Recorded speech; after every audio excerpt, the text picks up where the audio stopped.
UCLA basketball has a hell of a resume for a #1 seed in March Madness. The Rams are expected to get rid of one of their top pass rushers by any means necessary, and a USC star apparently faltered big time at the NFL Combine. Good morning. I'm James. This is your daily dose of sports and snark for the greatest sports city in the world, Los Angeles. This is the faithful Angelenos Morning Report. It's March 6, 2023. I am back in Portland, Oregon, back with half of my face in shade. I'm sure it's an improvement. Let's talk LA sports. What do you say? If you like the content that we put out about LA sports, clickety-clack the like button. Clickety-clack the subscribe button. There's a notification bell. Hit that. It'll let you know we drop new content. Sharing is caring. Let people know we exist. And by all means, comment. That's why I put this channel together in the first place. Before we go through the news and notes and look at the scoreboard, Anthony Davis took that whole the Lakers lack desire thing. I think he took it a little personally. He drops 39 points and the Lakers wind up beating down Golden State yet again, 113-105. The Lakers are now above 500 at home. Baby steps. But what it also means for them is they are currently tied for 10th in the Western Conference, which is the last spot in the play-in tournament. So despite not having LeBron, things might be looking up for the purple and gold. Things definitely turned around last night, at least for one game for the Clippers. Paul George scores 42 points. Clippers snap a 5-game losing streak with a 135-129 victory over the Memphis Grizzlies. Meanwhile, today, Washington is playing the Kings at 7:30. Jonathan Quick, remember him? He got a win in his Vegas debut last night. The reason I bring that up, Vegas is now 2 points ahead of the Kings in the Pacific Division standings. I await with bated breath, however your breath is bated, to try to figure out why the Bruins have not yet been considered a regional top seed in the NCAA tournament. Because they've had a hell of a resume all year long. They throttled both Arizona teams last week alone. One of those Arizona teams is in the top 10. The Bruins have a 10-game winning streak. They won the Pac-12 in the regular season by 4 games, right? And yet, as recently as last week, these so-called bracketologists have UCLA as a 2nd seed, a 3rd seed, etc. They're the number 4th ranked team in the nation, depending on what the AP rankings have today. So I'm telling you that there's yet another reason why UCLA is prime to have a #1 seed. And if they don't get that #1 seed, it would be a travesty. You might be reading lately a lot about quadrants. Quadrants combine the records for a particular team into a single metric. Basically, it's a way for stat geeks to tell you if the opponent you're playing is any good. UCLA has 8 wins against top quadrant teams. In other words, the Bruins have beaten a lot of elite opponents. Only Houston has a better winning percentage versus teams in the top 2 quadrants in UCLA. Now, granted, anything could happen in the Pac-12 tournament this week, but if UCLA does pull it out and UCLA doesn't get a top seed, particularly in the West, oh, there's something fishy going on there. The Rams are now expected to release outside linebacker Leonard Floyd if they cannot trade him first. This is something that Adam Schefter over at ESPN is reporting. They want to try and find a trade partner. The reason that the Rams want to get rid of this guy, despite the fact that he's been productive, is the Rams are approximately $14 million over the cap, and they need to become cap compliant by March 15th. The Chargers are in the same boat, only deeper in the water. Floyd was originally drafted number 9 overall by the Chicago Bears in 2016. He never really reached his potential there. With the Rams, however, he winds up getting 29 sacks over the course of 3 years with a couple of forced fumbles and a pick. He's been extremely productive. Here's the thing, though. Yes, they might cut him. If they do cut him, though, they're only going to wind up saving probably about $3 million in cap space. So it's not necessarily a one-stop solution. They'd still have some work cut out for them. Cue up the pointless Jalen Ramsey trade rumors when you talk about that, you know what I mean? Also, ESPN's Jeremy Fowler, citing no sources whatsoever, thinks the Rams want to trade wide receiver Allen Robinson. No kidding. They want to trade that. No bleeping kidding. The idea, though, is that there might be a market to find a trade partner, because Robinson's stats last year were garbage, frankly. But the reason that they might find a trade partner is because the free agent class this summer at wide receiver is really weak. So basically, there's a chance. But having said that, Fowler had no sources. Fowler didn't say another team is interested in Allen Robinson. No sources, nothing factual to base it on. Jeremy Fowler just basically pulled an opinion out of his butthole. So I wouldn't put a lot of stock into the idea of the Rams trading Allen Robinson yet. CBS Sports believes Jordan Addison, the former Biletnikoff Award winner, is the top wide receiver in the nation. He was at Pitt, comes over to SC, had a decent year. They believe Addison hurt his draft status at last week's NFL Combine. And he didn't just hurt it a little bit, he hurt it a lot. Here's how. The guy starts off by weighing in at 173 pounds. His arms and his hands weren't long enough to reach thresholds that they measure, that the NFL teams allegedly like. Now, you might be sitting there saying, wait, who gives a damn if you have 9-inch hands? Who gives a bucket of lukewarm feces about how long your hands are? And you know what? I would concede that point. Having 9-inch hands ain't going to mean squat if you can't catch. But here's where it becomes really problematic for Addison. He ran a 4.4940. That was only 21st fastest among all wide receivers at the Combine.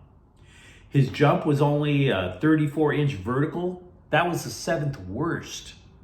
His broad jump was the 8th worst.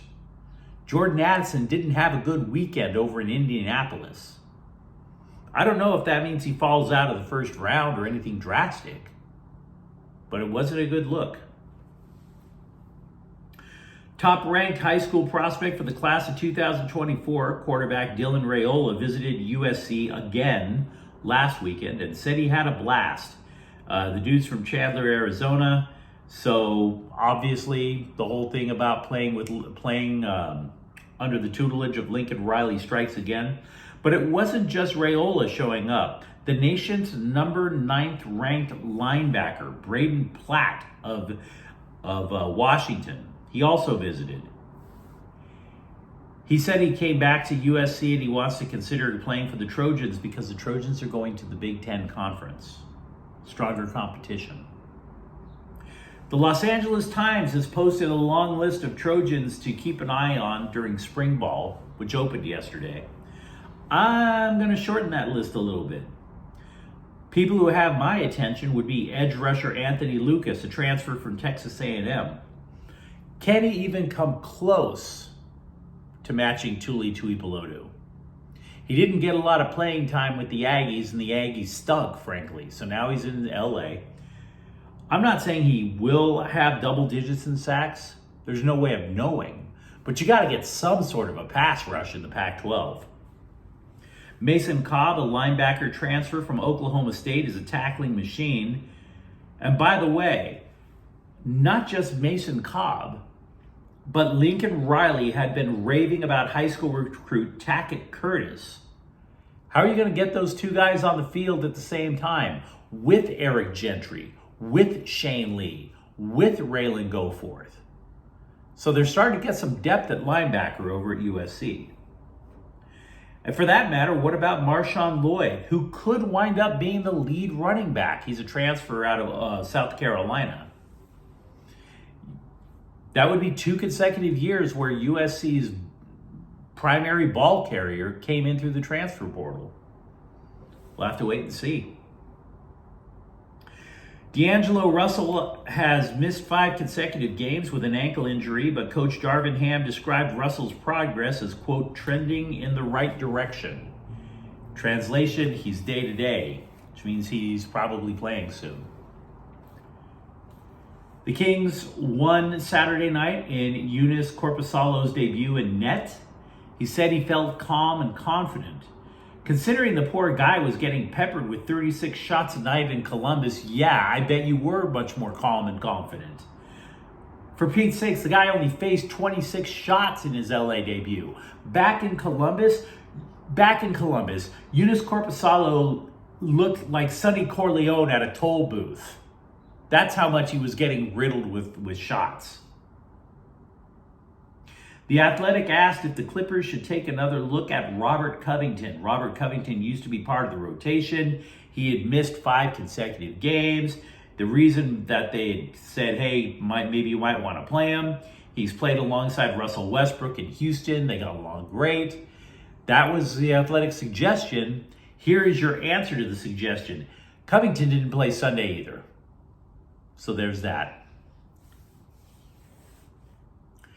We should talk, just for a minute.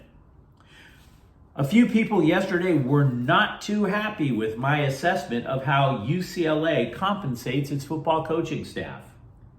There was one dude who was like, oh, keep UCLA's name out your mouth like I'm Chris Rock or something like that.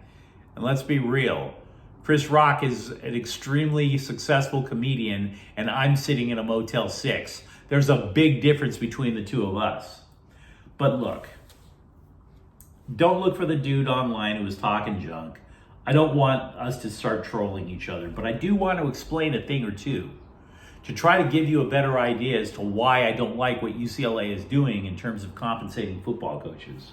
The first thing you should know is if anybody threatens me, I don't care. I've been heckled, I've been insulted. I was a newspaper reporter back when I was a freshman in high school. That's when I received my first physical threat. I was 14. So it's not that easy to physically threaten me or intimidate me. I know I'm not going to get found that easy, so there's that. But on to the topic at hand. The reason I don't like what UCLA is doing with its football coaches is UCLA athletics is in debt. Deep in debt. Hope your wife doesn't catch you crying at night, deep in debt. That's how deep. At the start of last school year, UCLA was over $100 million in the red.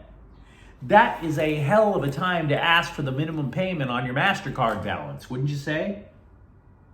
Now, of course, I admit there was a lawsuit settlement with Under Armour. Under Armour is going to cut a fat check, and it'll lower that debt from $100 million to something over $40 million, which is an improvement, but who the hell is going to be able to survive when you're $40 million in debt? When you're that much in debt, adding debt of any kind is a really, really bad idea. You either have two options when you do something that's stupid. You either have to cut athletics, or you all have to, Martin Germont has to go start Ubering for a living. One or the other. UCLA added debt. Instead of releasing or firing ex-defensive coordinator Bill McGovern, they gave him a desk job and allowed him to keep his $900,000 salary. Damn near another $1 million. Another $1 million. So he can Netflix and chill behind an oak desk for a year. Does that sound like a wise idea? Sure, UCLA is going to get a windfall when it joins the Big Ten, but until that money comes in, the Bruins are spending money they do not have. And by the way, when you spend money that you do not have and you're a public university, that is taxpayer money you're spending. And I have a problem with that. What if something goes wrong with this move to the Big Ten? What if the new media contract with the Big Ten is not this massive financial windfall? What if all of a sudden the Regents or Gavin Newsom have one more reason to try to block the move to the Big Ten? California politics are goofy. I wouldn't trust UCLA being completely in the Big Ten until the plane lands in Michigan or Omaha. Adding debt is a bad idea. You risk cutting sports. And for those of you who don't know, UCLA has more than 100 national titles, which means they're good at a lot of sports. Why would you want to cut any of them? Is Bill McGovern worth that risk? Of course he's not. But you let me know what you think in the comments thread. I look forward to hearing it. Because I think this whole contract extension thing for Chip Kelly could have held off for a year or two. And if you enjoyed this content, don't forget to subscribe to Faithful Angelino Sports. We talk LA sports every single day here. Thank you for watching. I'm James. I'll be back tomorrow. Faithful Angelenos is a Kian Corte El Queso production. Take care.